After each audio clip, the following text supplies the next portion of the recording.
श्रीमद् भागवत की कथा इसलिए जरूरी है, जब सुनोगे तो तुम्हारा प्राचीन गौरव बोध जगेगा तुम्हारे भीतर में। अपनी संस्कृति के प्रति तुम्हें गौरव का एहसास होगा। और एक बात कहता हूं, जीवन में चाहे जितनी समस्याएं हों, उन समस्याओं का अंत निराकरण इसी श्रीमद् भागवत में है। और मैंने अगर तुमसे वादा किया है कि 7 दिनों में तुम्हारे पास प्रश्न नहीं बचेंगे, तो मैं अपने वादा पे कायम हूं। अभी 4 दिन है हमारे पास। इन 4 दिनों में तुम्हारे मन में उठ रहे एक एक प्रश्न, चाहे वो घर से संबंधित हो, बेटे से हो, कमाई से हो, पढ़ाई से हो, दवाई से हो, रोग से हो, योग से हो, भोग से हो, ऋण से हो, धोखा से हो, जिस चीज से हो, जिस कारण से तुम परेशान हो, इन 4 दिनों में एक एक प्रश्न का अलग अलग से उत्तर बिना तुम्हारे पूछे ही तुमको दूंगा। इस बात पर तुम श्रद्धा और विश्वास रखो और तुम खुद कहोगे कि मुझे मेरा उत्तर मिल गया, आपने मुझे मेरा उत्तर दे दिया। पर तुम्हारी भी सावधानी पक्की चाहिए। हम तो बोले 3 साढ़े 3 घंटे, तुम सुनो 1.5 घंटे और 2.5 घंटे गायब रह करके और दूसरे दिन आकर के महाराज जी भगवान के प्रति विश्वास कैसे बढ़ सकता है,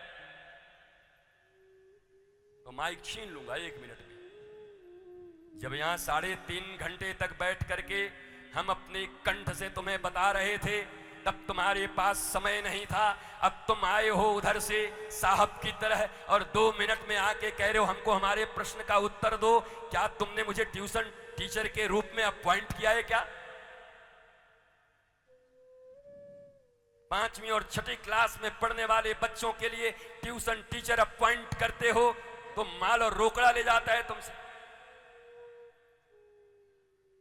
वेद वेदांत सिद्धांत भगवान के संपूर्ण ज्ञान को देने वाले वो महापुरुष तुम्हारे बीच में सुदूर प्रांतों से आकर के जब बैठते हैं तो तुम उतने समय तक नहीं बैठते, आधे घंटे उधर उधर करते रहते हो और बाद में आके प्रश्न पूछते हो, ये कैसे, ये कैसे, ये कैसे।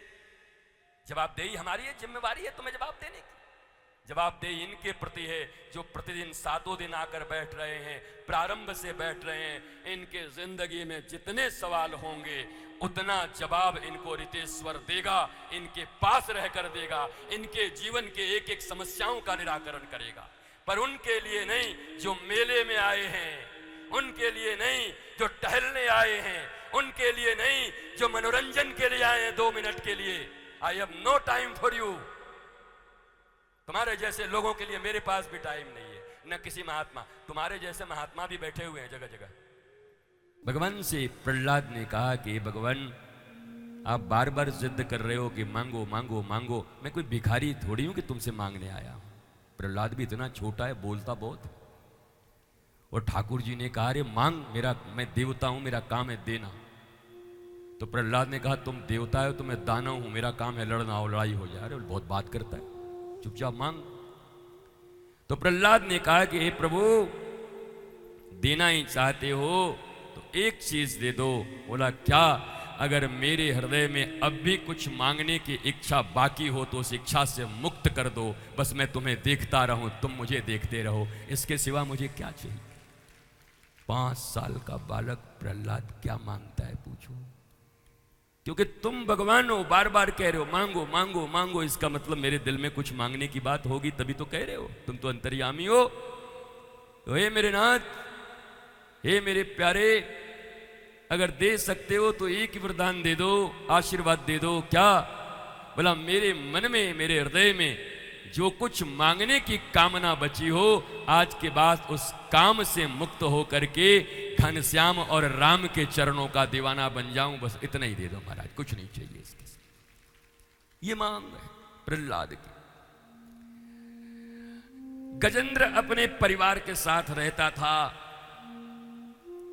जाता था, जाके पोखर तालाब में खूब झमाझम मचते थे, वाटरफॉल, बाल बच्चों के साथ जाता था। अकेला गजराज था, 5-10 हथनियां थीं, 40-50 बच्चे थे, बड़ा पूरा परिवार था। खूब खेल करता, आनंद करता, मस्ती करता, दिन आराम से कट रहे थे।